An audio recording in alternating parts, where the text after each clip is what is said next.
अब हम विधिवत पिंडदान की प्रक्रिया आरंभ करेंगे और आप स्वयं इस पिशाच के नवीन शरीर ग्रहण करने के प्रत्यक्षदर्शी बनेंगे। सबसे पहले जनेऊ को अपने दाहिने कंधे पर ले आइए, जिसको आप सभ्य बोलते हैं। हाँ, प्रथम पिंडदान लीजिए। पहले हाथ में जल रखिए, तिल रखिए और पिंड रखिए। सामने अर्पण कर दीजिए।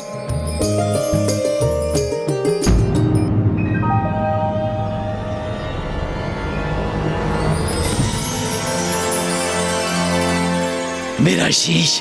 प्रथम दिवस के पिंडदान से यातना शरीर के शीश और कपाल का निर्माण होता है। द्वितीय दिवस के पिंडदान से यातना शरीर के ग्रीवा एवं कंधे उत्पन्न होते हैं।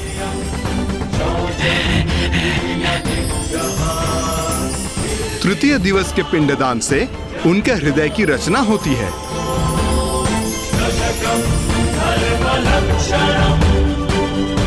चतुर्थ दिवस के पिंडदान से उनके पेट और पृष्ठ भाग का निर्माण होता है। पंचम दिवस के श्राद्ध से नाभि का निर्माण होता है। छठम दिवस के पिंडदान से कटी प्रदेश का निर्माण होता है। सप्तम दिवस के पिंडदान से गुई भाग का निर्माण होता है।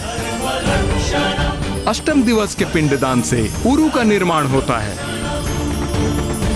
नवम दिवस के श्राद्ध से तालू और पांव का निर्माण होता है।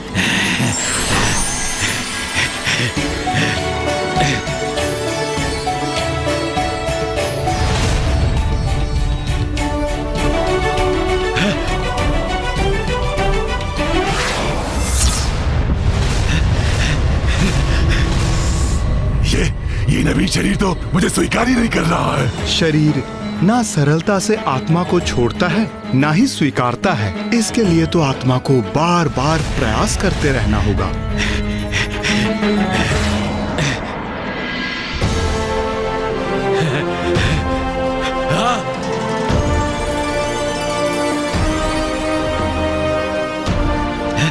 ब्राह्मण देवता, इनका तो संपूर्ण शरीर ही प्रस्तुत हो गया।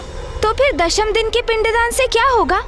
उससे जो भी हो, तुम तो शीघ्र मेरा पिंडदान कर डालो पुत्र, क्योंकि अभी तक जो भी हुआ उससे बहुत प्रसन्न हूं मैं, क्योंकि मैं पुनः पूर्ववत हो गया हूं।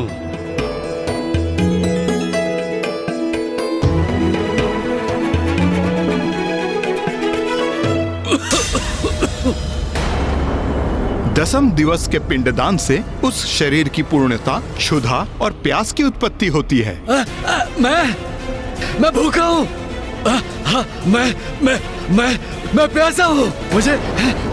मुझे भोजन चाहिए। मुझे जल दो। मेरा कंठ प्यास से झुलस रहा है। मृत व्यक्ति की आत्मा को जल की बहुत प्यास होती है। पिताश्री, चिंता की कोई बात नहीं वत्स सुबोध। 10वें दिवस के पश्चात 11वें और 12वें दिवस पिशाच भोजन ग्रहण करता है और वो भोजन आपके द्वारा दिया जाने वाला पिंड है। इसलिए आप पिंडदान कीजिए।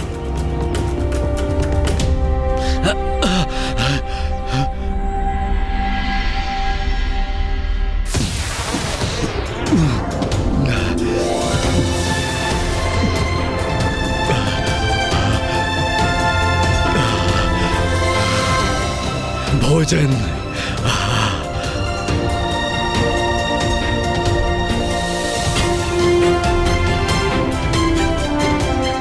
प्यास।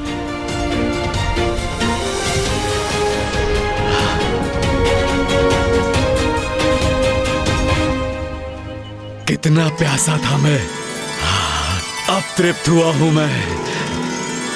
वत्स सुबोध, अब आपको साहस का परिचय देना होगा। ये ब्राह्मण मेरे पुत्र को साहस रखने के लिए क्यों कह रहा है? आप ऐसा क्यों कह रहे हैं ब्राह्मण देवता?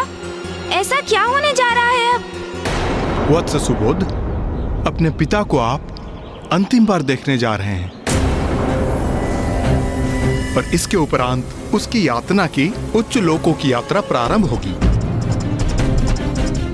जो तुम्हारे पिता के लिए अत्यंत कठिन अनुभव होगा और जिसका साक्षी बनना आपको भी कष्टदायक होगा।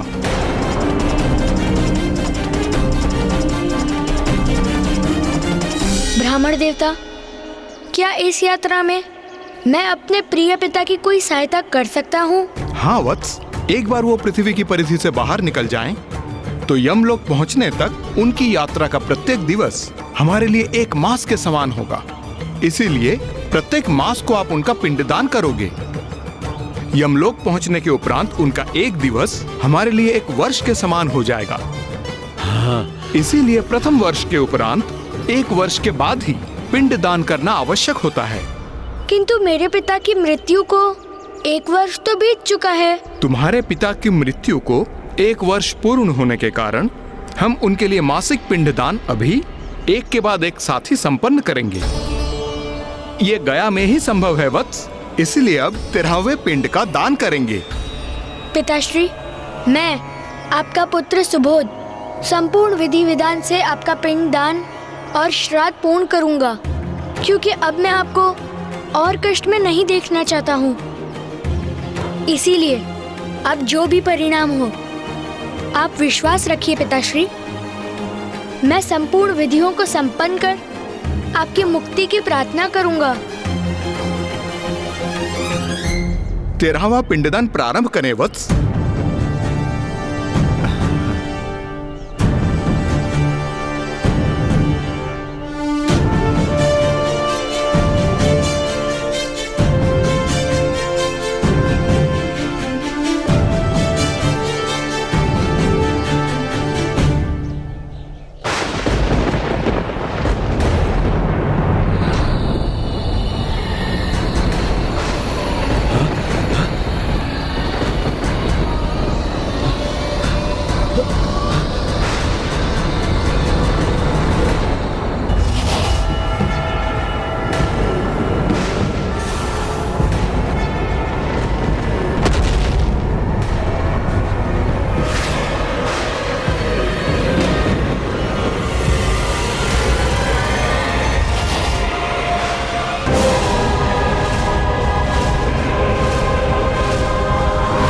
तेरहवें पिंडदान के साथ आत्मा को यमदूत बंदी बनाकर ले जाने के लिए आते हैं।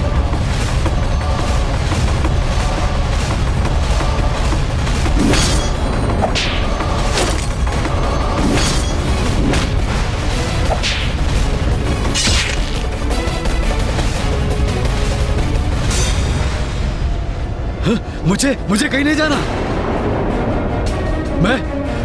मैं पिशाच योनि में ही कुशल हूँ। चलना तो तुम्हें अवश्य होगा।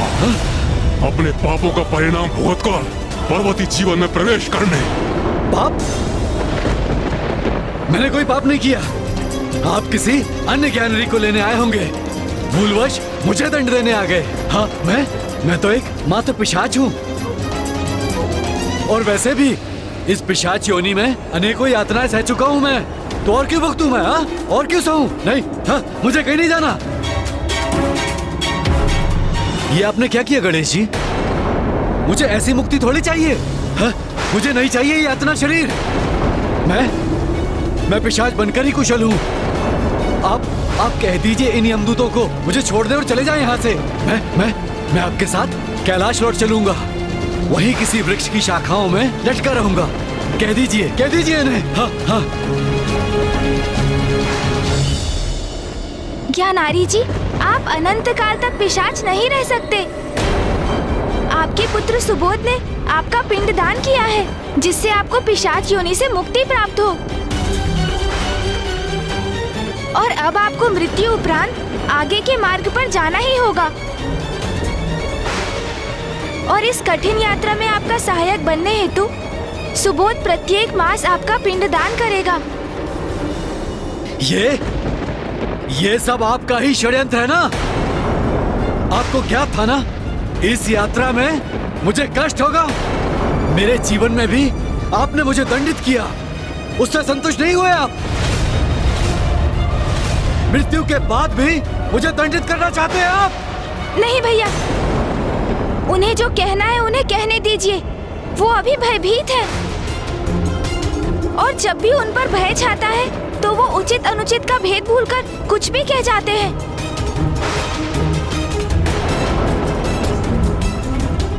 ज्ञानारी, मेरे अनुज गणेश ने मुझे शांत होने के लिए कहा है, किंतु फिर भी मैं ये बात अवश्य कहूंगा। तुम बड़े ही कृतज्ञ हो। पूर्व में तुम हमें ये कहकर सताते रहे कि तुम्हें मुक्ति प्राप्त नहीं हुई है, मुझे मुक्ति दिलवा। और अब जब हम तुम्हें मुक्ति दिलवाने के लिए तुम्हारा पिंड दान करवाने यहां लेकर आए, तो तुम कह रहे हो कि तुम्हें मुक्ति नहीं चाहिए और अपने कष्टों का दोष हम पर मढ़ रहे हो। अरे ऐसी कष्टप्रद मुक्ति किसे चाहिए?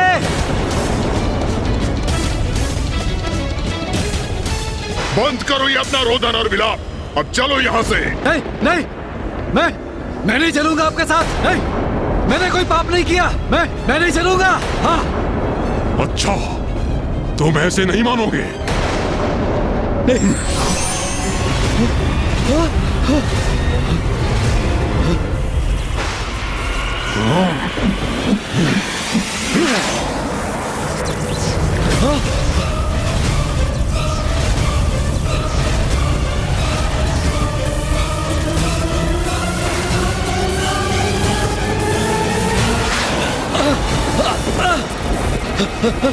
नहीं पुत्र सुबोध, पूजा के स्थान से उठने पर पूजा अधूरी मानी जाती है, इसीलिए तुम्हें ही नहीं,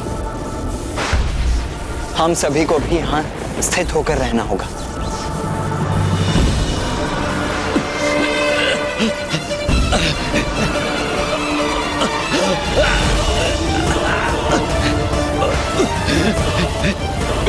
मुझे जाने दो मुझे।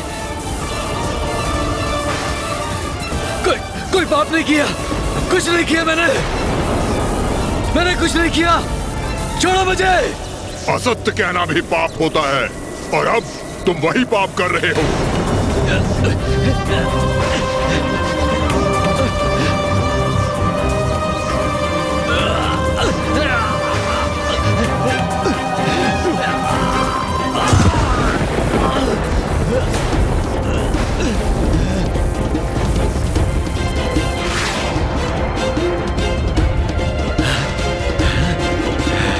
तुम हमारा बहुत समय व्यर्थ कर चुके हो ज्ञानारी, और हमारा समय व्यर्थ हो ये हमें कदापि स्वीकार नहीं।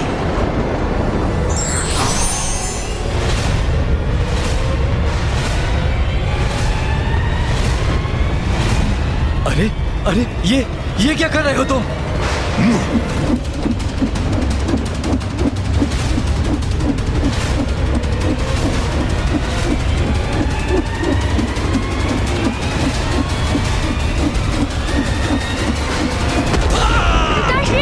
ज्ञानारी जी,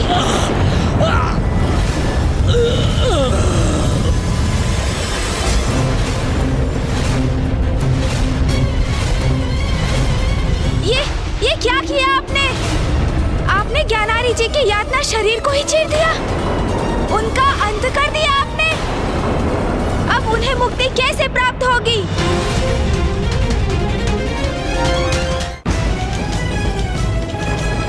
ये कैसा अनर्थ हो गया यहाँ?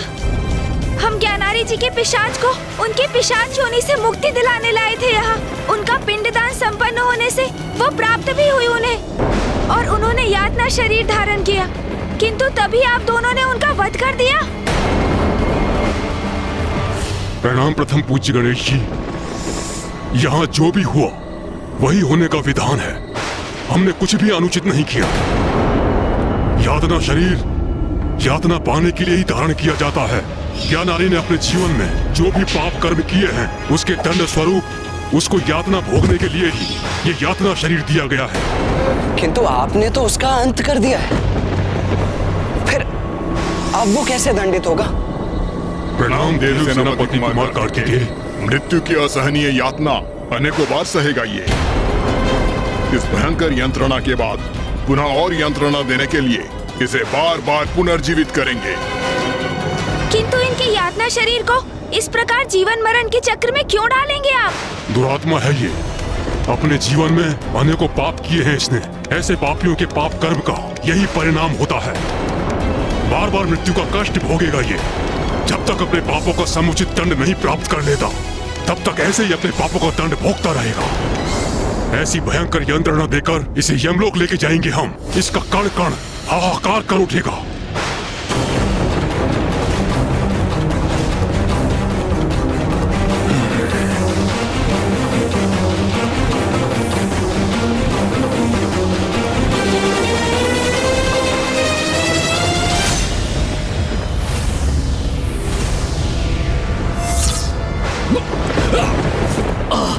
पिताश्री,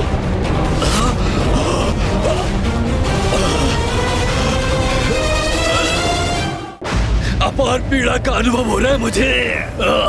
जैसे जैसे किसी ने खड़क से मेरे वक्ष पर वार कर दिया हो, किंतु मेरे शरीर पर कोई घाव शेष क्यों नहीं? मुझे इतना कष्ट क्यों हो रहा है? नवीन प्राण अवश्य फूकेंगे इसके शरीर में, किंतु पूर्व के कष्ट निरंतर सताएंगे इसे। जैसे जैसे आगे बढ़ेगा मृत्यु भोगेगा, जीवित होगा, उसकी कल्पना मात्र से इसका हृदय कांप उठेगा। ऐसी यातनाएं सहेगा ये। इन यातनाओं का कष्ट इसका पीछा नहीं छोड़ेगा। उन कष्टों का निरंतर अनुभव करेगा ये, जो प्रत्येक यातना के बाद और बढ़ते जाएंगे। इसीलिए तो कहा जाता है कि दुराचारी हंसते हंसते पाप कर्म में लिप्त रहते हैं, अपने पाप कर्मों का विचार नहीं करते और वो ये मानने की भूल करते हैं कि ईश्वर की दृष्टि उन पर नहीं है। और जो ईश्वर के अस्तित्व को नकार जाने का दुस्साहस करते हैं, समय आने पर इतनी यातना उनको भोगनी पड़ती है कि वो रुदन करते करते थक जाते हैं, उनके अश्रु सूख जाते हैं, पर उनके कष्ट कम नहीं होते।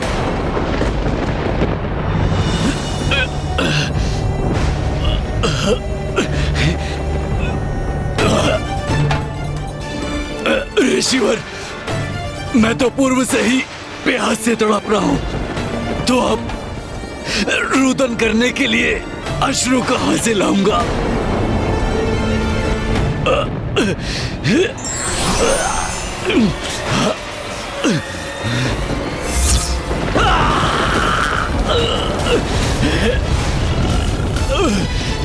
ज्ञानारी जी, अब तो आपके लिए यही एकमात्र मार्ग शेष है। इसलिए संघर्ष कर इस प्रक्रिया में बाधा उत्पन्न करने का प्रयास मत कीजिए। दुर्भाग्यवश जो पाप आपने किए हैं, उनका परिणाम भुगतना तो आपके लिए अनिवार्य है ज्ञानारी जी। अब चलो हमारे साथ। जितना विश्राम प्राप्त होना था हो चुका। आगे का मार्ग अत्यंत ही कठोर है।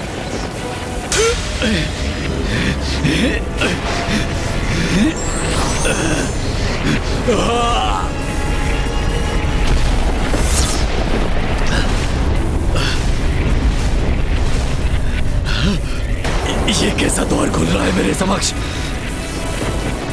चलो आगे बढ़ो। नहीं, मैं इस भयंकर द्वार में प्रवेश नहीं करना चाहता।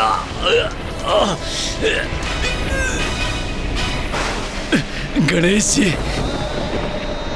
आप और कुमार कार्तिकेय मुझे यहाँ तक लेकर आए, मुझे मेरी पिशाच योनि से मुक्ति दिलाने में मेरी सहायता की। अब एक और याचना है मेरी। आप अपनी दिव्य दृष्टि से मेरे गंतव्य लोक तक, जो अवश्य नरक ही होगा, मेरे इस आगामी यात्रा में प्रत्यक्षदर्शी बने, जिससे आपके माध्यम से संसार भी मेरी इस दुर्गम यात्रा का साक्षी बन सके। मेरे इस उदाहरण से सीख पाकर अन्य जीव पापों से दूर रहने के लिए प्रेरित हो। और प्रभु, मेरे पुत्र को इस यात्रा का विवरण दीजिएगा।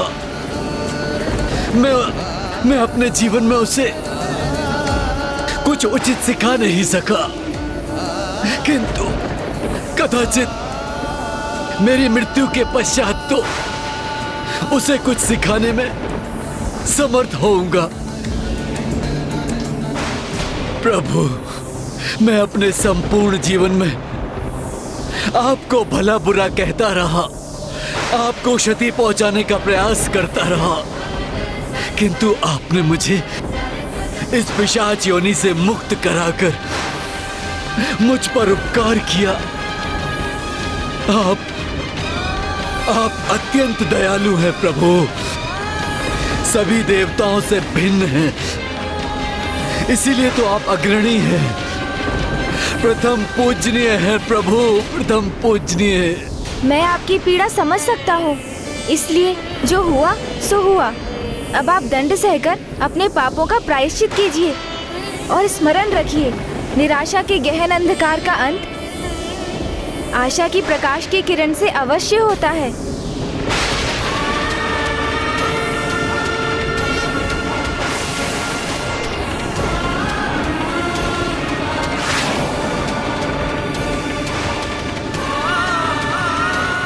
ज्ञानारी जी के जीवन की यात्रा तो समाप्त हो गई, किंतु अब तो यात्रा आरंभ हुई है।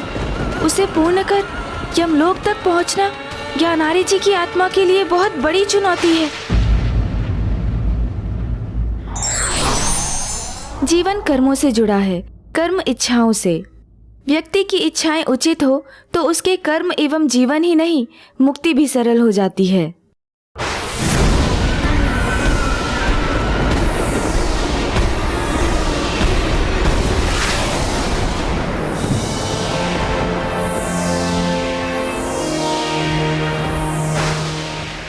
अब हमें आज्ञा दीजिए गणेश जी और कार्तिकेय जी, हमें ज्ञानारी को आगे लेकर जाना है। किंतु आप दोनों इन्हें कहाँ लेकर जाएंगे? पृथ्वी लोक से यमलोक के इस दीर्घ पथ को महापथ कहते हैं गणेश जी। इसकी आत्मा को यातना शरीर के साथ महापथ पर पड़ने वाले 16 पुरों के पार लेके जाएंगे हम। 16 पुर? किंतु इन पुरों में आत्मा के साथ क्या होता है? प्रत्येक पुर में मृत आत्मा अपने कर्मों के अनुसार फल भोगती है। जीवन में सत्कर्म करने वाली आत्मा को सुफल प्राप्त होता है और दुरात्मा को यहाँ पग पग पर भयंकर दंड प्राप्त होते हैं। ऐसे कष्ट जिनमें से एक को भी भोगने पर आत्मा चित्कार कर उठती है। कहीं प्रचंड अग्नि में भस्म होता है वो, तो कहीं अन्य भक्षक जीव उसके शरीर के अंगों को नोच नोच कर अपना आहार बनाते हैं। कहीं उस पर अस्त्र शस्त्र शिलाओं आदि से प्रहार होता है, तो कहीं उसे कांटों कंकड़ आदि से भेदे जाने पर विवश होना पड़ता है। इन सब में उसका यातना शरीर पकड़े हुए सांप की तरह छटपटाता है, किंतु पग पग पर भयंकर कष्टों को सहकर दारुण स्वर में विलाप करते हुए आगे बढ़ने पर लाचार होता है। तो जब उसकी आत्मा अपने समस्त कर्मों के फल को भुगत कर उन 16 पुरों के पार पहुंच जाएगी, तो उस यातना शरीर का क्या होगा? 16 पुरों को पार करने के पश्चात ज्ञानारी का यातना शरीर हमारे प्रभु यमराज के समक्ष प्रस्तुत होता है, जहां वो इसके कर्मों के अनुसार उपयुक्त स्थान का निर्णय लेंगे। यदि इसके दंड के उपरांत भी उसके बुरे कर्म शेष रहे तो वो नरगामी होगा, किंतु यदि सत्कर्म शेष रहे तो वो स्वर्ग जाने का भागी बनेगा। अब हमें आज्ञा दीजिए प्रभु, ज्ञानारी अब प्रथम पुर तक पहुंच रहा होगा। 16 पुरों की जो इसकी कठिन और दीर्घ यात्रा जो आरंभ हो रही है, वो पूर्ण होगी 384 दिवसों में।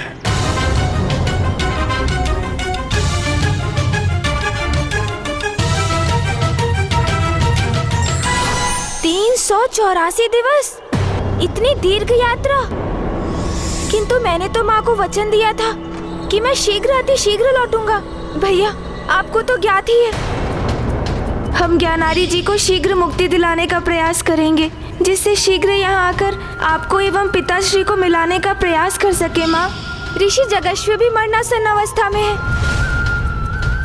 माँ अकेली है।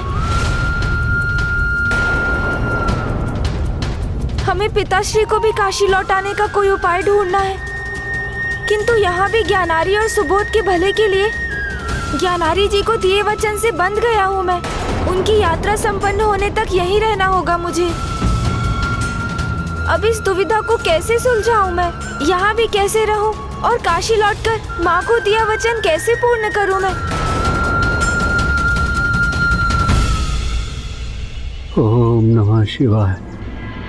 ओम नमः शिवाय। ओम नमः शिवाय। ओम नमः शिवाय। ईश्वर, प्रभु शीघ्र ही लौटते होंगे। ओम नमः शिवाय।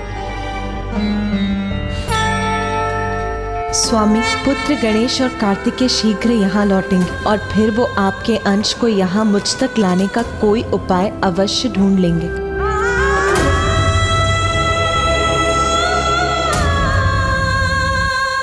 प्रभु गणेश जी, क्या आप मेरे पिताश्री को देख पा रहे हैं? तो मुझे बताइए ना, कहाँ पहुँचे हैं वो? अवश्य सुबोध।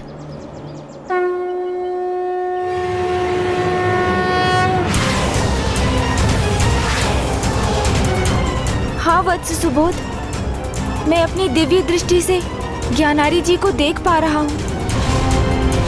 वो एक अनंत अंधकार की गहराई में गिरते चले जा रहे हैं।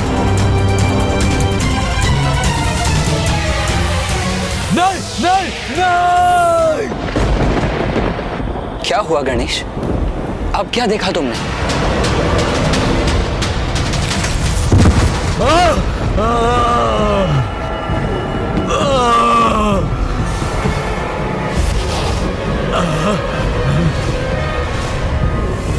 उठो, अभी तुम्हें महापथ पर यमलोक की ओर आगे बढ़ना प्रारंभ करना है।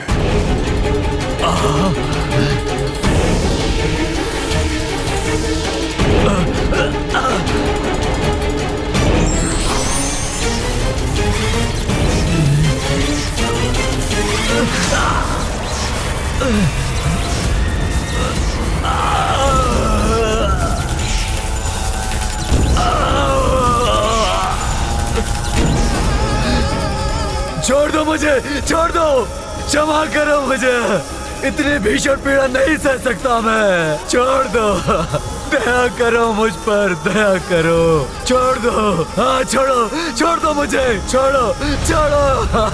अब यमदूत ज्ञानारी जी को अपने पाश में बांधकर कांटों, बांबियों और कंकड़ से भरे मार्ग पर घसीटते हुए ले जा रहे हैं। पुत्र सुबोध, अब आपके पिता एक नदी के तट पर पहुंचेंगे।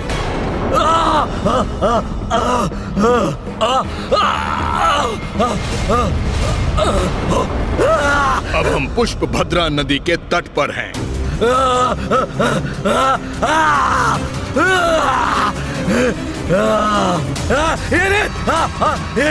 अग्नि की समान ताप है इसका। इसके प्रचंड ताप से झुलस रहा हूं मैं।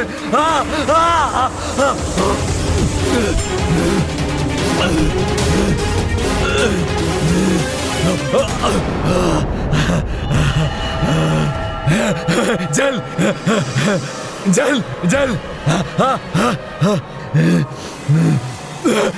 प्यास प्यास प्यास लगी है मुझे।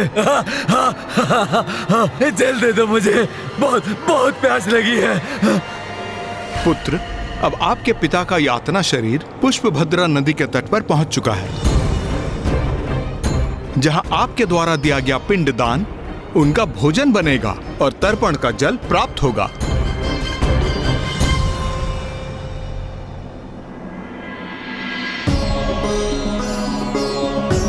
इदं पिंडम ते मया दीयन्ते तो प्रतिष्ठन्ताम्।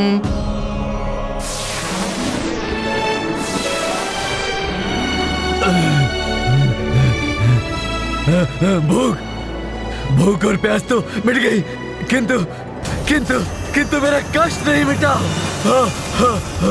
मेरा संपूर्ण तन कष्ट में है। तो जैसे पुनः मृत्यु के मुख में प्रवेश कर रहा हूँ। अभी से इतना विलाप कर रहे हो? अभी तो तुम्हारी यात्रा आरंभ भी नहीं हुई ज्ञानारी।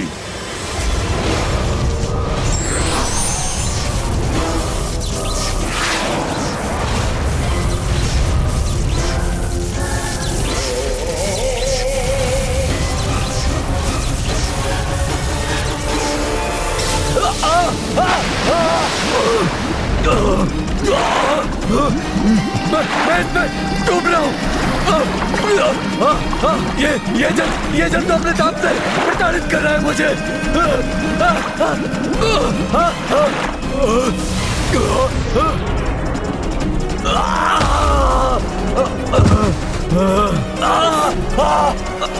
कष्ट तो बढ़ते जा रहे हैं।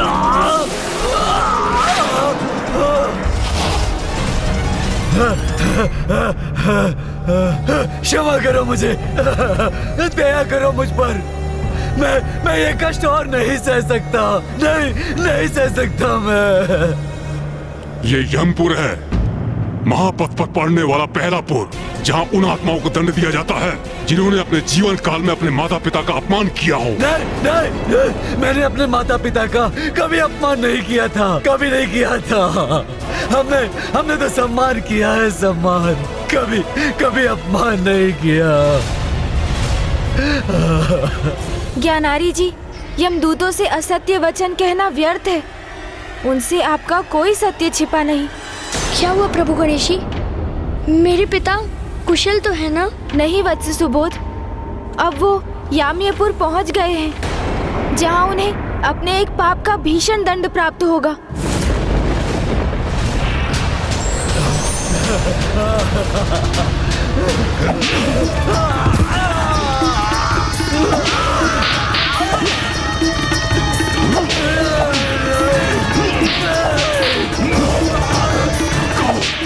सत्य कहो, क्या तुमने कभी अपने माता पिता का अपमान किया था?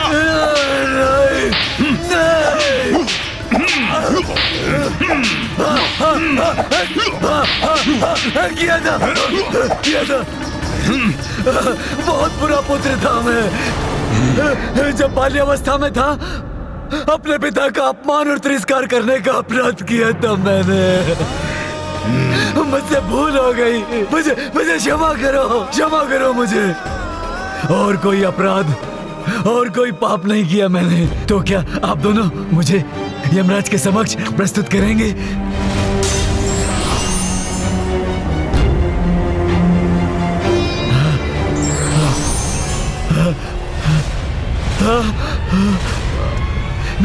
नहीं, गदा का प्रहार मत कीजिए, नहीं।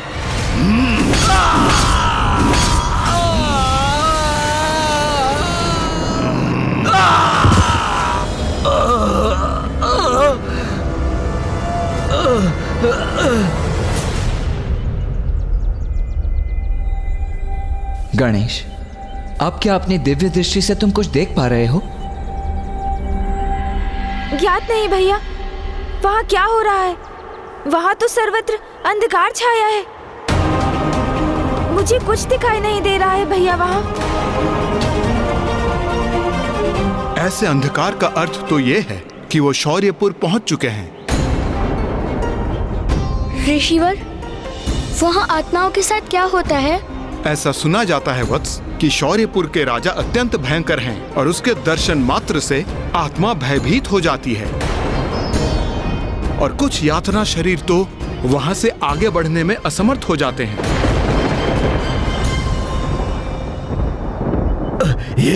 ये कहाँ आ गया मैं? यहाँ तो सर्वत्र अंधकार ही अंधकार है।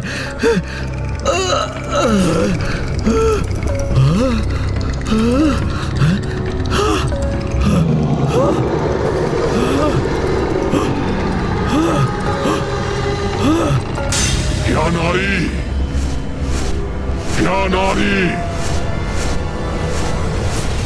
क्या तुमने अपनी मनुष्य योनि में कोई सत्कर्म कार्य किए थे?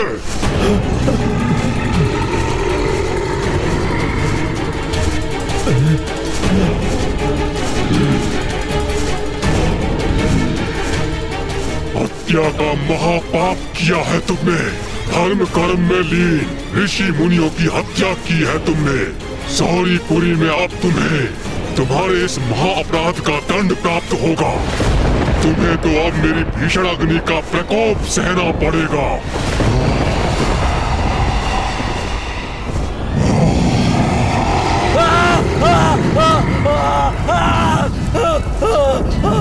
मैं इस अग्नि से भस्म हो रहा हूँ। क्षमा करो मुझे, क्षमा करो। मैंने अपने जीवन में इतने दुष्कर्म क्यों किए?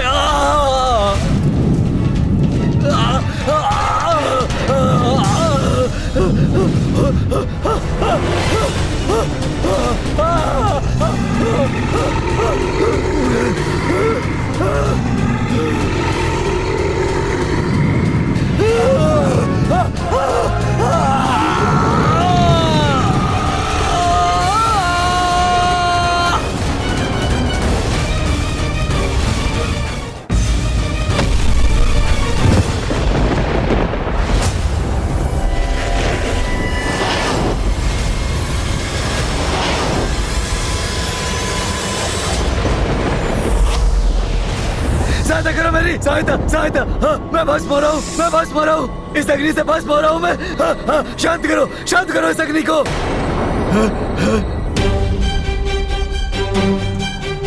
हाँ, अग्नि तो शांत हो गई, किंतु उसका कष्ट और पीड़ा अभी भी हो रही है मुझे।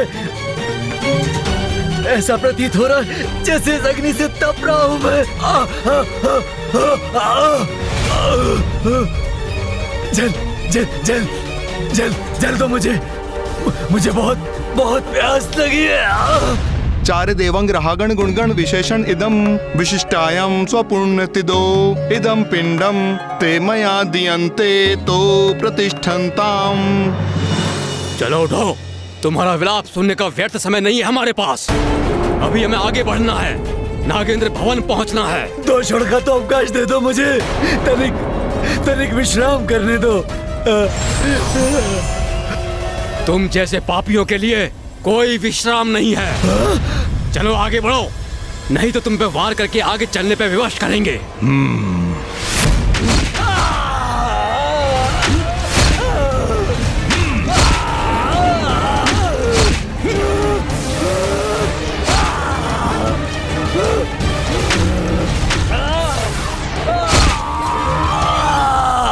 तृतीयपुर नगेंद्र भवन पहुंच गए हैं, जहां ज्ञानारी जी को अपने जीवन काल में कोई भी यज्ञ ना करने का दंड प्राप्त हो रहा है।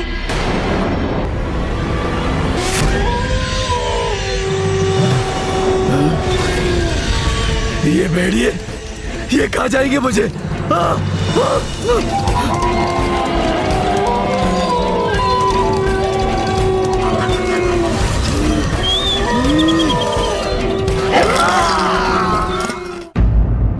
अब वो चतुर्थपुर गंधर्व नगर पहुंच गए हैं, जहां ज्ञानारी जी ईश्वर की पूजा में अवरोध उत्पन्न करने के लिए दंडित हो रहे हैं।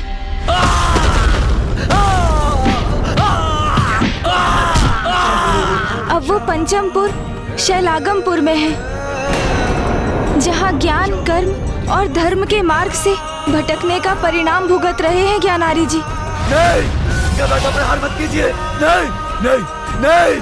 वो षष्ठमपुर क्रोंचपुर में है, जहां अपने ही पुत्र एवं अपने राज्य के अन्य बालकों को प्रताड़ित करने के दंड स्वरूप ज्ञानारी जी पर भीषण गदा प्रहार हो रहा है।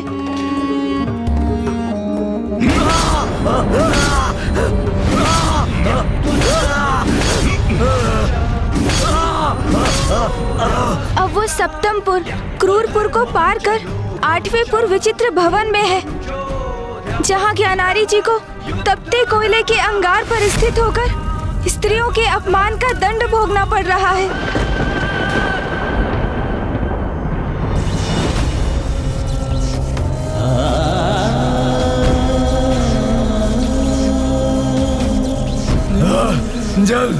जल दो मुझे, भोजन दो मुझे।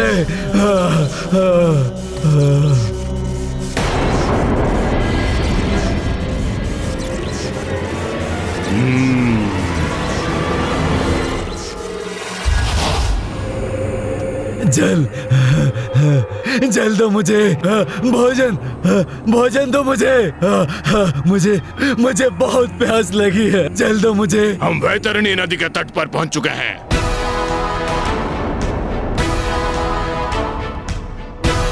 हमें इस नदी को पार करना है।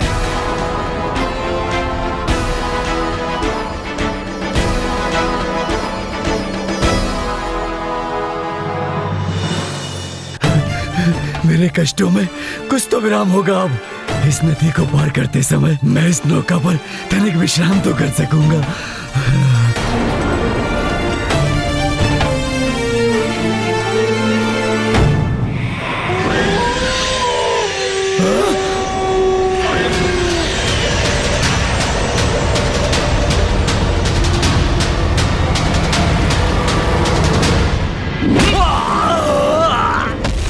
तुम इस नौका पर आरूढ़ नहीं कर सकते। उसके लिए तुम्हें अपने जीवन में कुछ पुण्य करने चाहिए थे। कहो, तुमने कभी कोई पुण्य किया था?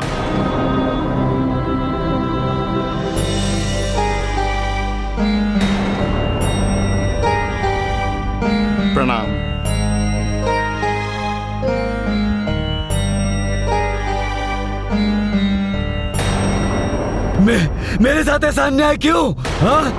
इस ब्राह्मण को नौका में लेकर जा रहे हो, मुझे क्यों नहीं? हाँ? वैतरणी नदी को सुगमता से वही पार कर सकते हैं जिन्होंने अपने जीवन में सत्कर्म किए हैं। मात्र वही नौका से वैतरणी को पार कर सकते हैं। ऐसी आत्मा को स्वयं गौ माता वैतरणी पार करने के लिए प्रकट होती हैं और उसका यातना शरीर उसी दिव्य गौ की पूंछ पकड़कर सुगमता से वैतरणी नदी के उस पार पहुंच जाता है।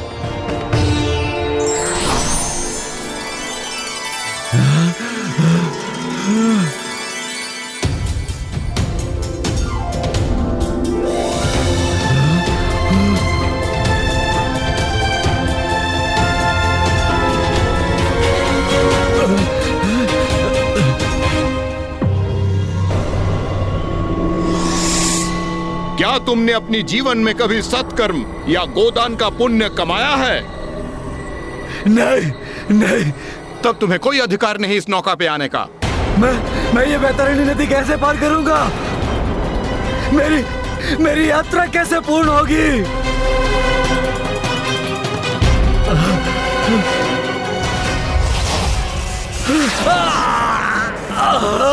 वैतरणी नदी तो तुम्हें पार करनी होगी, किंतु नौका पर नहीं। ये अच्छा संकेत नहीं है।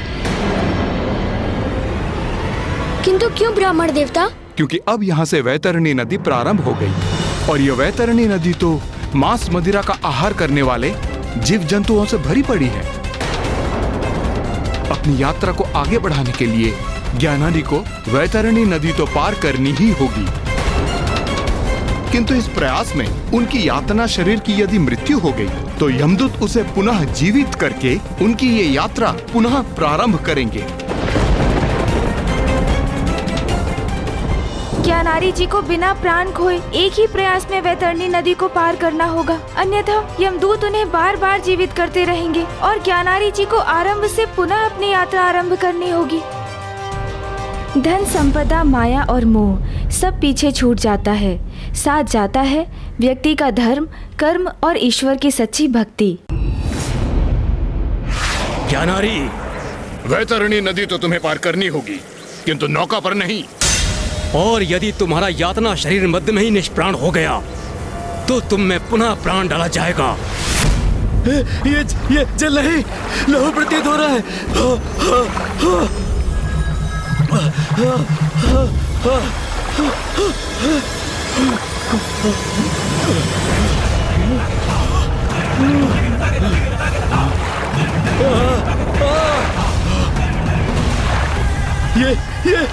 ये क्या बड़ा चला रहा है मेरी ओर? ये किसकी वजह है?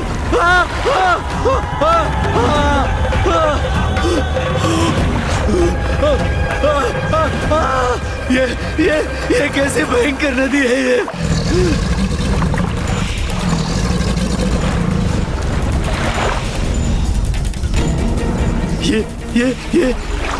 ये किसके नेत्र घूर रहे हैं मुझे, जैसे मुझ पर घात लगा रहे हो।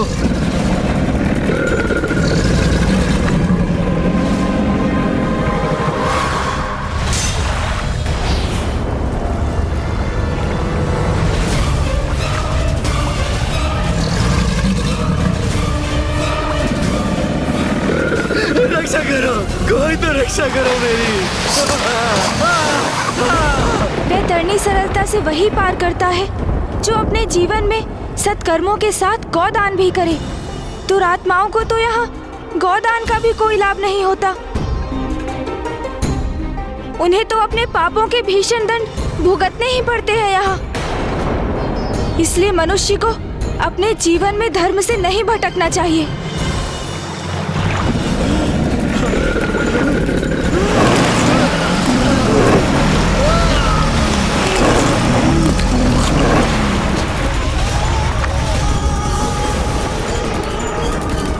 इसका यातना शरीर तो निष्प्राण हो गया। इसे पुनः प्राण देंगे तभी तो ये जीवित अवस्था में कष्ट भोगते भोगते वैतरणी पार कर पाएगा।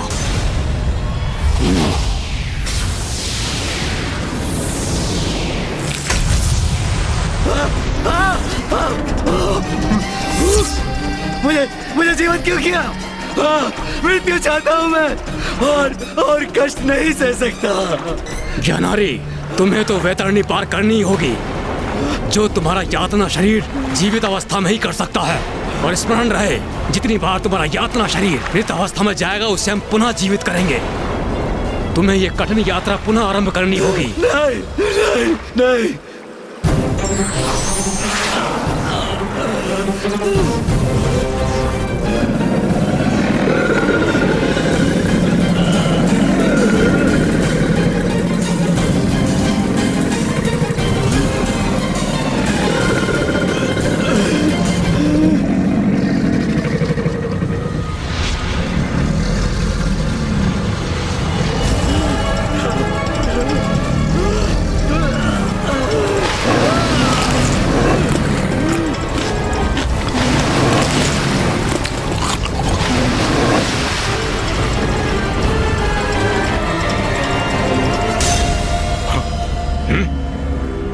ये ज्ञानारी कहाँ चला गया? प्रतीत होता है ज्ञानारी का यातना शरीर यातना सहते सहते निष्प्राण हो गया, किंतु उसे पुनः अपनी कठिन यात्रा आरंभ करनी होगी। मुझे और यातना मत दो, छोड़ दो मुझे, मुझसे मत करो ये कठिन यात्रा। तो अंततः इसने वैतरणी पार कर ही ली। अपने जीवन में मैंने अच्छे कर्म किए होते तो ऐसी दुर्दशा ना होती मेरी।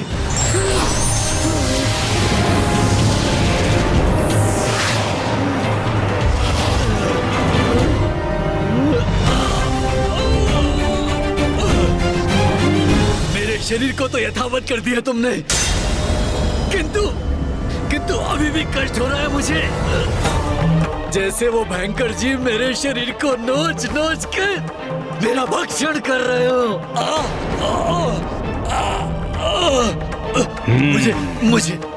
मुझे बहुत प्यास लगी है। जल दो मुझे। भूख लगी है मुझे, भोजन दो मुझे, भोजन दो। ब्राह्मण देवता, और कितनी यातना सहनी होगी मेरे पिताश्री को? उनकी ये यात्रा कब संपन्न होगी? वत्स सुबोध, तुमने तो अभी 8वें माह का ही पिंडदान किया है, और इस यात्रा की अवधि तो 1 वर्ष की होती है ना। अभी तो ज्ञानारी जी को यमलोक पहुंचने में 4 माह और लगेंगे। मुझे ऋषि जैगश्वी की चिंता सता रही है। माँ को भी शीघ्र लौटकर पिताश्री को काशी लौटाने का वचन दिया है मैंने। ज्ञानारी और सुबोध के प्रति अपना दायित्व संपन्न होते ही मुझे वहाँ लौटना होगा।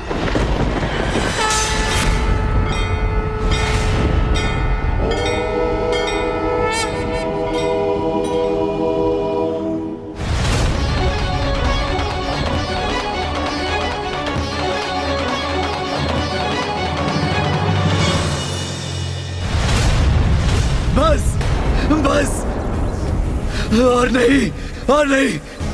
और नहीं कर सकता। बस। जब अपने जीवन में पाप कर्म कर रहे थे तब तुम कहते कि नहीं, मैं नहीं कर सकता, तो आज तुम इतने कष्ट के भागी नहीं बनते। किंतु हम अभी तो महापथ के अर्ध स्थान पर ही हैं। अभी तो तुम्हें और कष्ट सहने होंगे। अभी हम नवेपुर ब्रह्म पथ पर पहुंचेंगे, जहां तुम्हें और दंड मिलेगा। नहीं।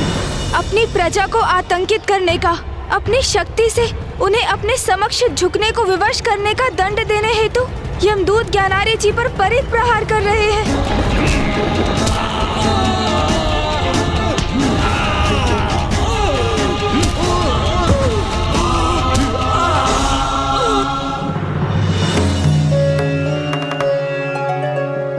दसवेपुर अर्थात दुखदपुर। अपने राज्य के वृद्ध जनों को अपना दास बनाकर उन्हें पीड़ित करने का दंड प्राप्त हो रहा है उसे। अब ज्ञानारी जी 11वें नानाक्रंदपुर में प्रवेश कर मदिरा पान कर निर्बलों पर अत्याचार करने के कारण वे यातना पा रहे हैं।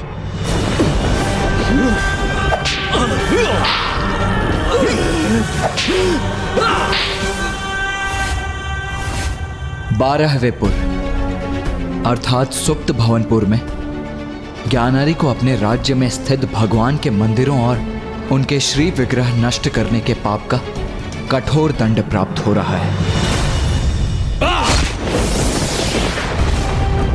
13वें और 14वें पुर रौद्रनगर और पर्योवर्षण में ज्ञानारी जी को स्वयं को ईश्वर घोषित करने का दंड दिया जा रहा है।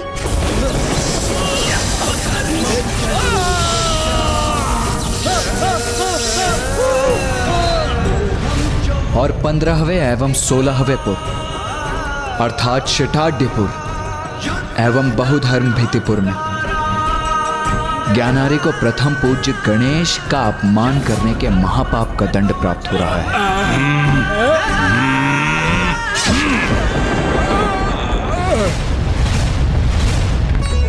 अदपूर्वचारित दिवंग ग्रहागण गुणगण विशेषण इदम विशिष्टायाम स्वपुण्यतिदो इदम पिंडम ते मया दियन्ते तो प्रतिष्ठन्ताम। प्रभु गणेश जी, अब तो मेरे पिताश्री सभी 16 को पार कर चुके, तो अब तो उन्हें उनके कष्टों से छुटकारा प्राप्त होगा ना? तुम्हारी यात्रा आरंभ हुए 1 वर्ष की अवधि बीत चुकी है। देखो, वहाँ देखो ज्ञानारी।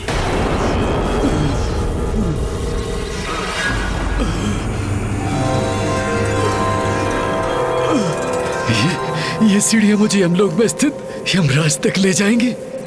ज्ञानारी, अब हम यमलोक के बहुत निकट पहुंच चुके हैं। अब तुम्हें तीव्र से ये सीढ़ियां चढ़कर यमराज तक पहुंचना होगा। किंतु यदि तुमने ये सीढ़ियां चढ़ते हुए अपना संतुलन खोया तो तुम नीचे गिर जाओगे और तुम्हें पुनः ये सीढ़ियां चढ़नी पड़ेगी। ज्ञानारी जी अब अपनी यात्रा के अंतिम पड़ाव पर हैं। एक बार ज्ञानारी यमलोक पहुंच जाए तो यमराज को ज्ञात हो जाएगा कि वो अपने समस्त पापों का दंड भुगत चुका है और तब वो उसके साथ उचित न्याय करेंगे, है ना? हाँ कुमार कार्तिकेय, गणेश जी, ये सत्य है कि ज्ञानारी इन 16 पुरों की यात्रा में अपने अनेक पापों का दंड प्राप्त कर चुका है, किंतु उसकी यात्रा का ये अंतिम पड़ाव सबसे कठिन और चुनौतीपूर्ण होगा। किंतु ऐसा क्यों ब्राह्मण देवता?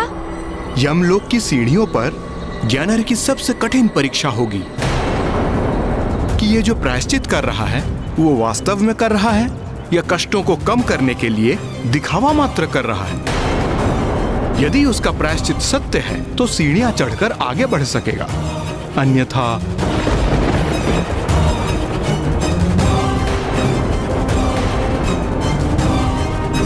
वो नीचे गिरेगा और उसे ऊपर चढ़ना पुनः आरंभ करना होगा।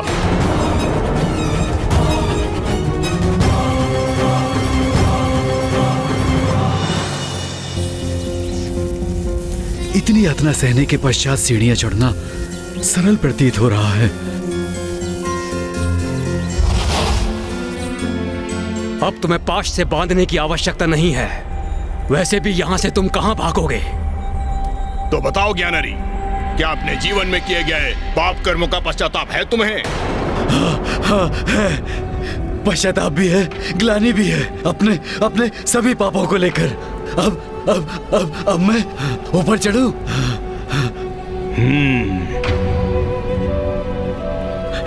मुक्ति अब प्राप्त होगी मुझे, मुक्ति। इन सीढ़ियों को पार करते ही मैं इन सभी कष्टों से मुक्त हो जाऊंगा।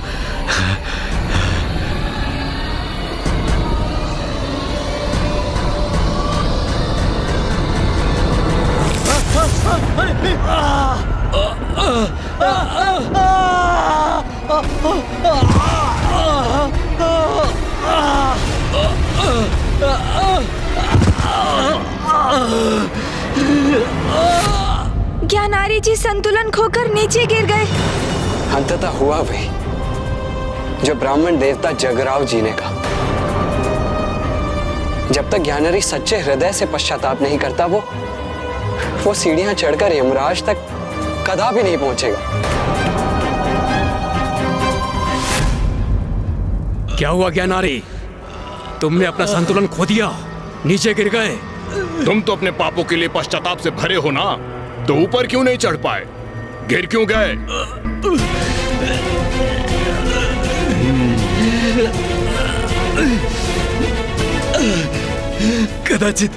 कदाचित मैं बहुत तीव्र गति से ऊपर चढ़ने का प्रयास कर रहा था। इस बार संभल कर धीमी गति से ऊपर चढ़ूंगा।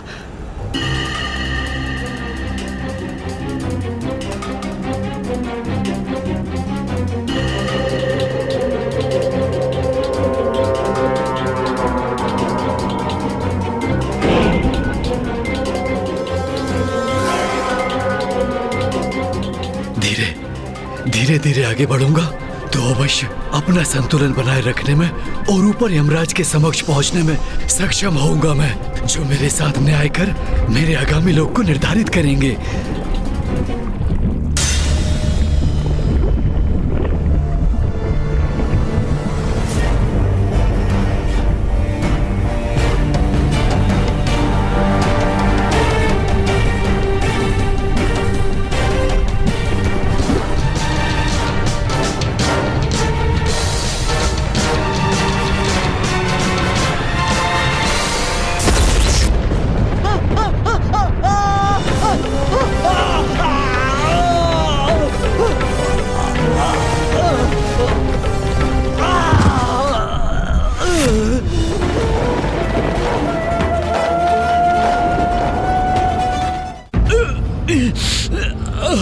अरे तुम तो फिर गिर गए।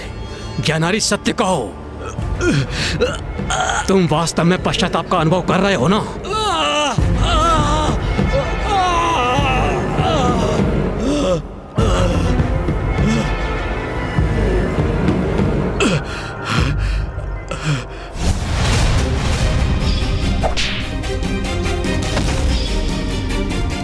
मैंने गणेश जी के नाम का जाप आरंभ किया है। आप मेरा सुझाव माने तो आप भी मेरे साथ गणेश जी के नाम का जाप आरंभ कीजिए। बहुत सुंदर और मधुर है उनके नाम का जाप। ओम गण गणपते नमः।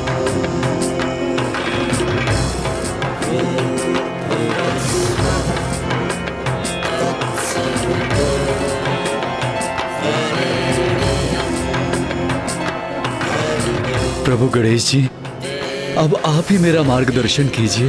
ओम गणेशाय नमः। ओम गणेशाय नमः।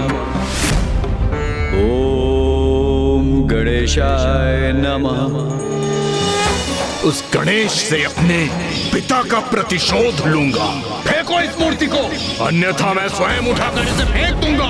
मैं त्रिलोक विजेता, मैं ही सत्य हूँ, मैं ही ईश्वर, मैं ही सत्य हूँ, मैं ही ईश्वर। फेंको इस मूर्ति को। गणेश का तो मैं वध करूंगा ही, मैं ही सत्य हूँ, मैं ही ईश्वर। बहुत बड़ा पापी हूं मैं, अनेकों पाप कर्म किए हैं मैंने। मैं तो भयंकर दंड का भागी होने योग्य हूं। अपने जीवन में मैंने पुत्र, पिता, पति होने के किसी भी दायित्व का अथवा जीवन के किसी भी धर्म का पालन नहीं किया। दुर्बलों को सताया, उन पर अत्याचार किया। प्रथम पूज्य गणेश जी का अपमान करने का घोर पाप किया है मैंने। अपने सभी पापों के लिए मैं आपसे क्षमा याचना करता हूं। क्षमा कीजिए प्रभु, क्षमा कीजिए मुझे। प्रभु गणेश जी, मुझे क्षमा कीजिए। मुझ पापी को क्षमादान दीजिए प्रभु, क्षमादान दीजिए प्रभु। ज्ञानारी,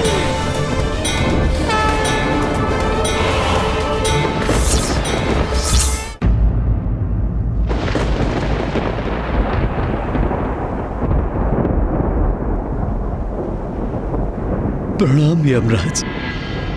ज्ञानारे, तुम्हारे पुत्र सुबोध ने विधिवत रूप से तुम्हारा श्राद्ध और पिंडदान संपन्न किया है। तुम्हारे पापों के लिए यमलोक मार्ग सोलापुर में तुम्हें उसका दंड भी प्राप्त हुआ है। अब मुझे ही निर्णय लेना होगा कि मैं तुम्हें कहां भेजूं।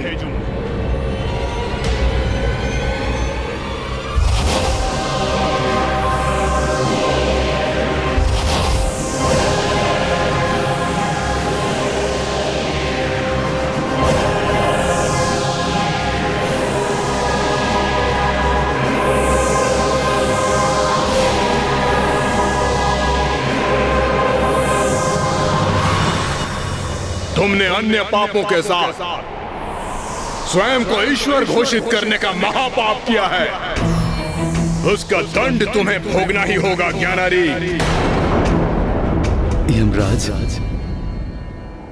आज तक मैं अपनी मुक्ति के पीछे भागता रहा, किंतु मैं उसके योग्य नहीं हूं। मेरे पाप तो अक्षम्य हैं। उचित कह रहे हो तुम। तुम्हारे पापों के दंड स्वरूप तुम्हें नरक ही भेजना होगा।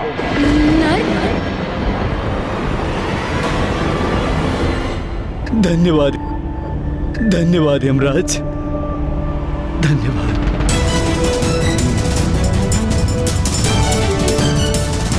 आश्चर्य है, धन्यवाद कर रहे हो तुम मेरा। तुम प्रथम आत्मा हो जिसे नर्क भेजने के बाद भी वो मुस्कुरा रहा है। यमराज, इस यात्रा में मैंने स्वयं को जाना। मेरे लिए अपनी बुराई से आत्मसात होने की पीड़ा तो भारी आत्माओं से कहीं अधिक थी। किंतु जब मैं यमलोक की सीढ़ियां चढ़ने लगा तो पुत्र सुबोध द्वारा गणेश की महानता का वर्णन स्मरण हुआ। और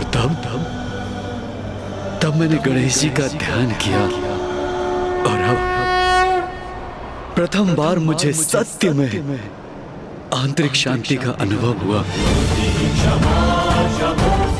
अब मैं समझ चुका हूं, मेरी मुक्ति तो गणेश जी की भक्ति में ही है। वही मेरा मोक्ष है। इसलिए मैं आपका आभारी हूं कि आप मुझे नरक भेज रहे हैं, क्योंकि कष्ट और वेदना का अनुभव किए बिना मैं प्रथम पूज्य गणेश जी की शरण में नहीं आता। और अब नरक की यातना को भोगते हुए मैं अनंत काल तक गणेश जी का नाम ही जपता रहूंगा। प्रभु गणेश जी, अब मैं समझा मेरे पिताश्री नरक जाने में इतने प्रसन्न क्यों हैं। क्योंकि उन्हें अब जितना कष्ट होगा वो उतना ही आपकी भक्ति में लीन होते जाएंगे। अंततः मेरे पिता को आपकी भक्ति के आनंद का आभास हो ही गया।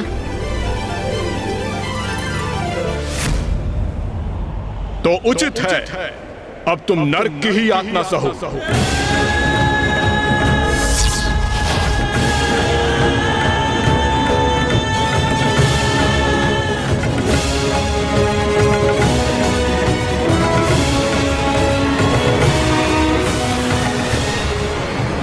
रुक जाओ ज्ञानारी, रुक जाओ ज्ञानारी, रुक जाओ।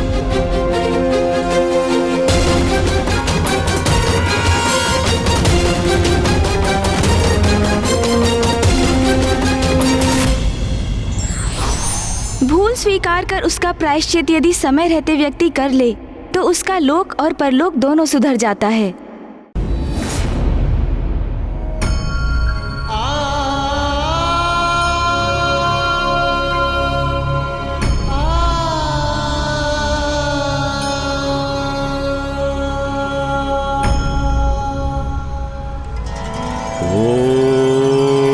गण गणपते नमः। ओम गण गणपते नमः। ओम गण गणपते नमः। रुक जाओ ज्ञानारी।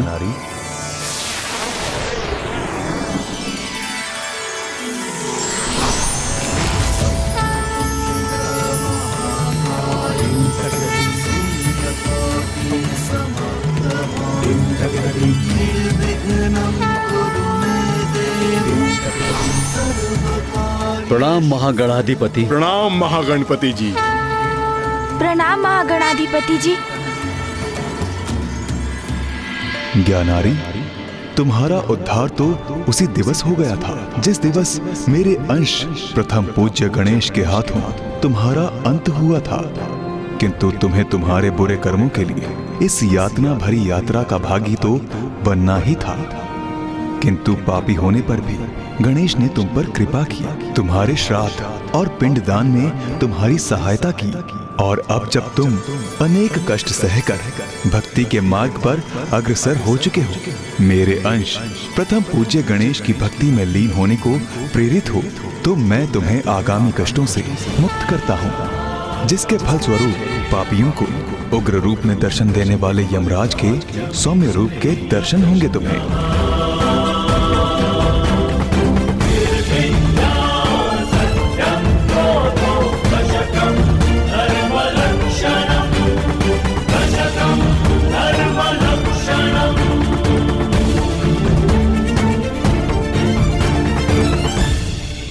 मेरे अर्थात प्रथम पूज्य गणेश की कृपा के कारण मैं तुम्हें मोक्ष प्रदान करता हूँ।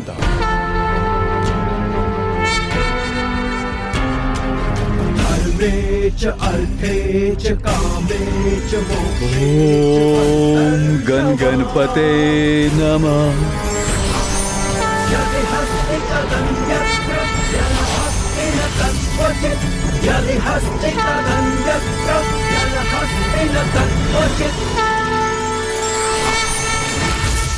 प्रभु महागणाधिपति जी, ज्ञानारी जी को मोक्ष प्रदान करने के लिए आपको कोटि कोटि धन्यवाद प्रभु।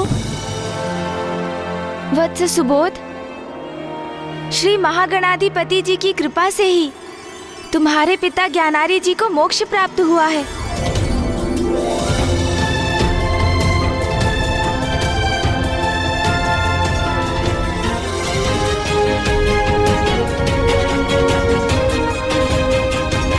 प्रभु गणेश जी, ये आपकी कृपा का ही तो परिणाम है। आप जैसा कृपालु तो और कोई नहीं, जो ना केवल अपने भक्तों अपितु अपने शत्रुओं के मुक्ति के लिए भी इतने अथक प्रयास करे। हे दयानिधान प्रथम पूज्य गणेश जी, मैं आपको शत शत नमन करता हूँ।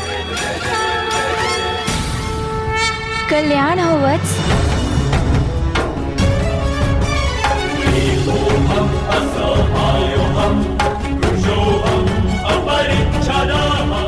गुरुदेव, आपने ही मेरे भीतर गणेश जी के प्रति भक्ति की लौ जागृत कर मुझे उचित मार्ग दिखाया। आपकी इस कृपा के लिए मैं आपका किन शब्दों में धन्यवाद करूं? आयुष्मान भव पुत्र। वत्स सुबोध, शिष्य की सफलता ही गुरु का पुरस्कार होता है। तुम एक योग्य शिष्य हो और तुम्हारे भीतर भक्ति का वास तो सदा से ही था। मैंने तो मात्र तुम्हारा मार्गदर्शन किया है।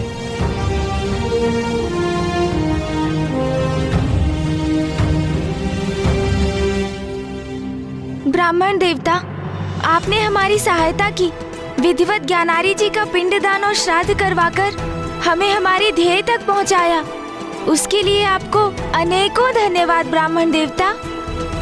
धन्यवाद तो मुझे करना चाहिए प्रभु, क्योंकि ये तो मेरा सौभाग्य था। अब मुझे भी आज्ञा दीजिए गणेश जी। गुरुदेव। प्रणाम ब्राह्मण देवता।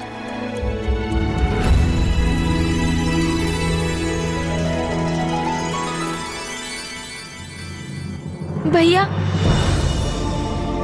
श्री महागणाधिपति जी की कृपा से ज्ञानारी जी की समस्या का समाधान तो हो गया, किंतु अभी उससे भी बड़ी उलझन को सुलझाना तो शेष है। हाँ गणेश, अब हमें शीघ्र अतिशीघ्र काशी लौटकर पिताश्री को माँ के निकट काशी लौटाने का उपाय करना होगा। वहां ऋषि जैगश्वे भी पिताश्री के दर्शन के लिए व्याकुल है, अन्यथा वो अपने प्राण त्याग देंगे।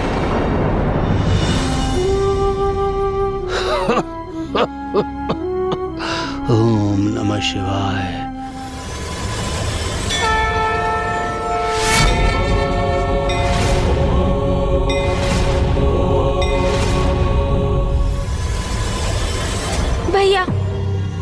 काशी में वो उपाय नहीं मिलेगा। तो उसके लिए हमें कहाँ जाना होगा गणेश? उसके लिए हमें पिताश्री के पास जाना होगा भैया, मंदार पर्वत पर।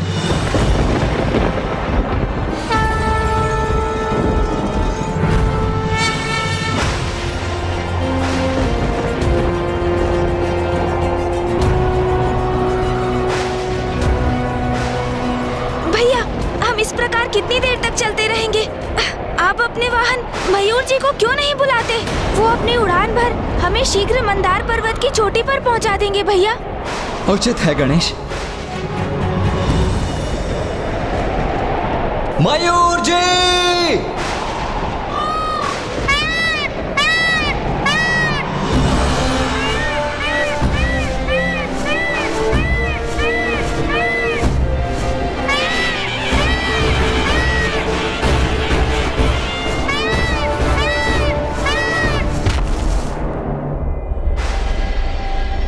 किंतु मुझे संदेह है कि इस दुर्गम और भव्य पर्वत की ऊंचाई पर पहुंचकर भी क्या पिताश्री के दर्शन करना क्या उतना सुगम होगा?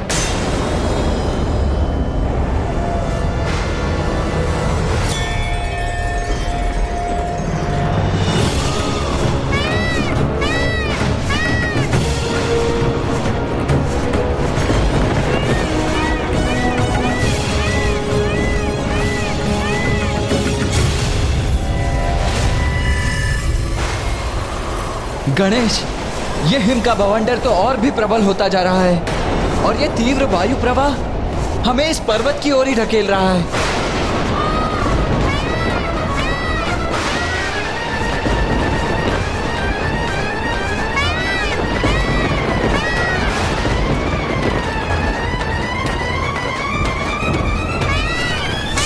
समस्त वातावरण जैसे प्रकृति के विरुद्ध विद्रोह कर रहा है। ये संकट भरा मार्ग हमें शीघ्र पार करना होगा भैया।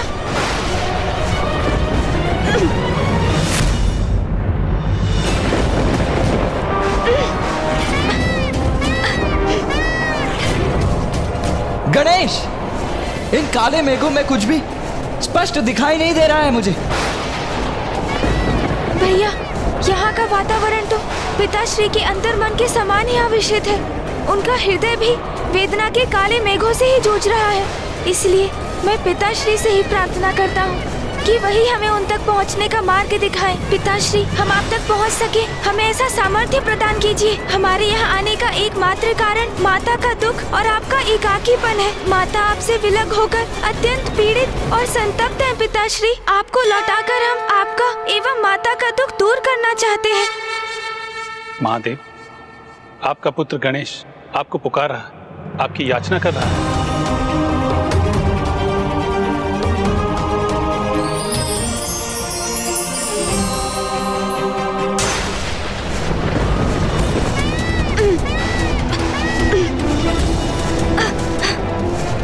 भैया संभालिए।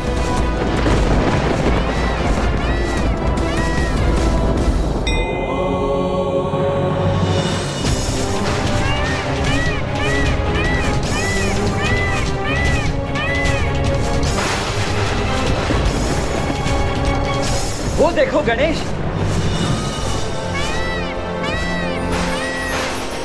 हाँ भैया, अर्थात पिताश्री ने हमारी प्रार्थना सुन ली और उन तक पहुंचने का मार्ग भी दिखा दिया।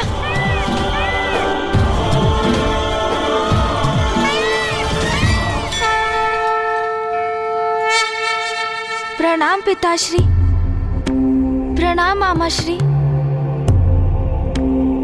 प्रणाम फूफा जी। पुत्रो, तुम्हारी माँ कैसी है? पिताश्री, वो भी आपके समान ही द्रवित है, अशांत है, दुखी है। पिताश्री, जब से आपने काशी से प्रस्थान किया है, माँ ने अपनी पलकें तक नहीं झुकाई। तभी से अपार पीड़ा में है वो। आपको काशी लौटने का कोई उपाय ढूंढना ही होगा। पुत्र कार्तिकेय, जब तक राजा देवदास काशी के राजपथ पर स्थित है, महादेव का काशी लौटना संभव।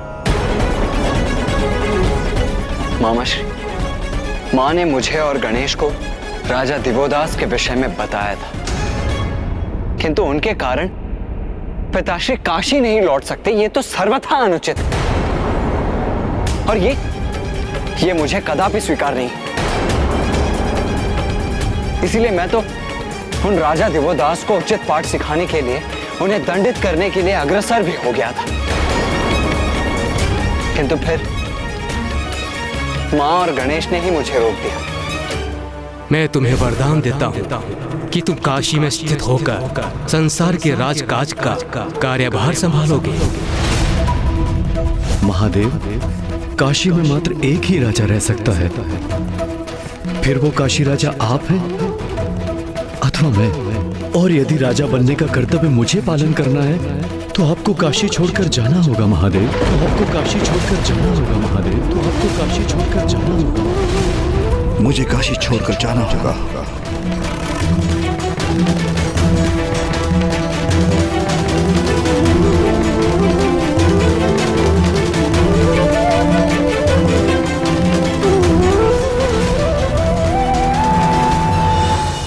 उचित किया तुम्हारी माँ ने। दंडित करोगे राजा दिवोदास को तुम, किंतु क्यों? क्या अपराध है उनका? अपने कर्तव्य के प्रति तन मन धन से समर्पित धर्म प्रिय न्याय प्रिय राजा है। आपने उचित कहा पिताश्री। कर्तव्य परायण है वो, धर्म परायण है। उनके राज में काशी में शांति है, धर्म है, न्याय है, समृद्धि है। किंतु काशी अपनी आत्मा से रिक्त है पिताश्री, क्योंकि अब वहाँ शिव नहीं है।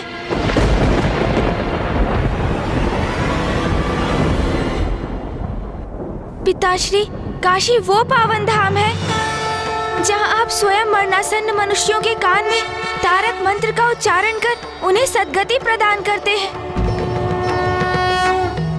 इसलिए समूचे ब्रह्मांड में सर्वाधिक विशिष्ट है काशी। उसका एक विशेष प्रयोजन है, किंतु राजा दिवोदास के कारण अब आप वहाँ उपस्थित नहीं, और इसलिए अब काशी में मनुष्य सद्गति प्राप्त करने से वंचित है पिताश्री। राजा दिवोदास अपना राजधर्म निभा रहे हैं और आप उनको दिए वचन का पालन कर धर्म का निर्वाह कर रहे हैं। किंतु आपके वो भक्त जो अपने अंत समय में अनेकों कठिनाइयां सहकर दूरस्थ स्थानों से आते हैं ताकि वो आपके दर्शन कर सद्गति प्राप्त कर सके, अब वो सभी भक्त निराश होने पर विवश हैं। उनको सद्गति प्राप्त नहीं हो पा रही है पिताश्री। वैसे काशी समृद्ध और सुखी प्रतीत होती है। राजा दिवोदास अपनी प्रजा के सुख दुख का ध्यान रख रहे हैं, किंतु यदि सूक्ष्मता से देखें तो उन्होंने आपको आपके भक्तों से दूर कर दिया है पिताश्री। ऋषि जगेश्वर जैसे भक्त जो आपके दर्शन से वंचित होकर अपने प्राण त्यागने के लिए प्रस्तुत है। महादेव, अब मेरे प्रश्न का उत्तर आप ही दीजिए पिताश्री। भगवान को भक्त से दूर करना कहाँ का न्याय है?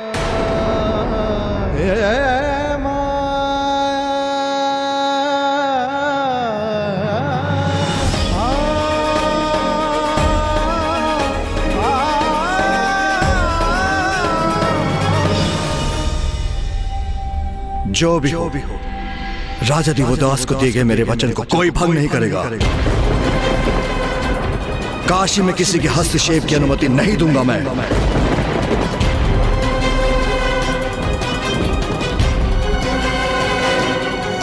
पिताश्री, कितनी रुचि से काशी की रचना की थी आपने। उसके प्राण तो आप हैं। आपसे विहीन होकर काशी प्राण विहीन हो चुकी है, और इससे तो संपूर्ण ब्रह्मांड में असंतुलन उत्पन्न हो रहा है। परिवर्तनशील संसार में यथा स्थिति का स्थायित्व वो कहाँ उचित है? जो राजा दिवोदास ने काशी में उत्पन्न कर सर्वाधिक हानि तो स्वयं की ही की है, क्योंकि मनुष्य योनि में जन्म का तो एकमात्र उद्देश्य है आत्मा को मोक्ष की प्राप्ति, आत्मा का आपसे परम ब्रह्मेश्वर से एकीकार होना। किंतु राजा दिवोदास क्या स्वयं अपनी आत्मा के उद्धार को नहीं रोक रहे हैं? बाल्यावस्था, ब्रह्मचर्य, गृहस्थ आश्रम और अंततः वानप्रस्थ, ये 4 आश्रम है मनुष्य जीवन के। किंतु राजा दिवोदास वानप्रस्थ में जाने के योग्य होकर भी गृहस्थ आश्रम में ही स्थित है। उससे मुक्त होकर आपके ध्यान में लीन होने का अवकाश कहाँ पाया है उन्होंने? पिताश्री, काशी आपका निवास है। आपने दिवोदास को अपने निवास में प्रवेश करने की अनुमति दी, किंतु सत्य तो ये भी है कि उनके काशी में प्रवेश से आपको ही अपने निवास से वंचित होना पड़ा। पिताश्री, आप हमें से किसी को राजा दिवोदास को समझाने की अनुमति दीजिए। वो बुद्धिमान है, विवेकशील है, वो हमारे समझाने पर इस सत्य को अवश्य समझेंगे। हाँ पिताश्री, अब हमें शीघ्र कोई ऐसा उपाय ढूंढना होगा जिससे राजा दिवोदास का अनादर भी ना हो, आपका उनको दिया हुआ वचन भी भंग ना हो और वो आपको काशी में प्रवेश करने की अनुमति भी दे दे।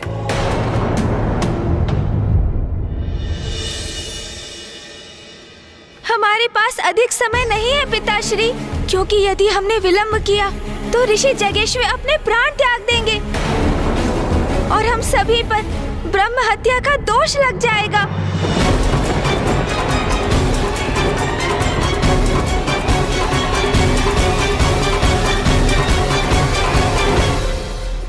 उचित है।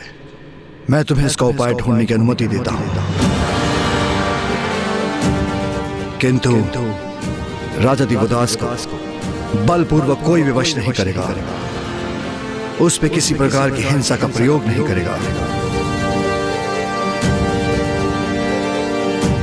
महादेव, ब्रह्मदेव, नारायण, गणेश जी चिंता क्यों कर रहे हैं? आप मुझे देवदास को समझाने की अनुमति दें, मैं शीघ्र ही यह कार्य संपन्न कर दूंगा। उचित है इंद्रदेव, किंतु स्मरण रहे, कोई हिंसा, कोई अनुचित नहीं होना चाहिए। हम देवताओं को आपने एक लंबी अवधि से हमारी ही काशी से विलक कर रखा है देवता, किंतु अब समय आ गया है आपको उसका भारी मूल्य चुकाने का। इसका ऐसा उपाय करूंगा मैं कि ना बल का प्रयोग होगा और ना ही हिंसा, और राजा दिवोदास स्वयं महादेव को काशी लौटने की विनती करेंगे। सर्वेषां स्वस्ति भवतु, सर्वेषां शान्तिर्भवतु, सर्वेषां पूर्णं भवतु, सर्वेषां मंगलं भवतु।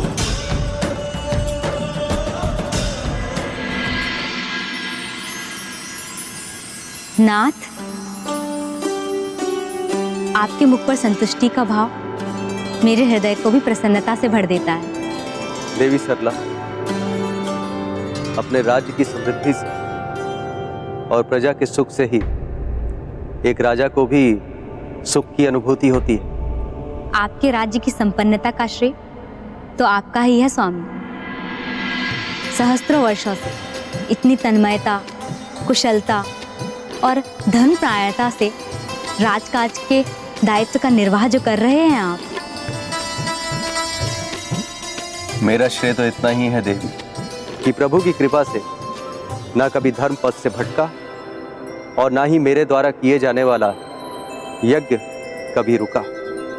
और मुझे विश्वास है नाथ, आप सदा इसी प्रकार धर्म का पालन करते रहेंगे और कभी भी भ्रमित होकर धर्म से विमुख नहीं होंगे। राजा देवोदास, माना कि आप बहुत ही धर्मपरायण, न्यायप्रिय नेक शासक भी हैं, किंतु आप एक मनुष्य भी हैं, और मनुष्य अपने धर्म के प्रति कितनी भी निष्ठा क्यों न रखता हो, उसकी कोई ना कोई दुर्बलता अवश्य होती है। अब मैं देवराज इंद्र, तुम्हारी ऐसी परीक्षा लूंगा कि तुम्हारी सारी दुर्बलताएं मेरे समक्ष प्रकट हो जाएंगी।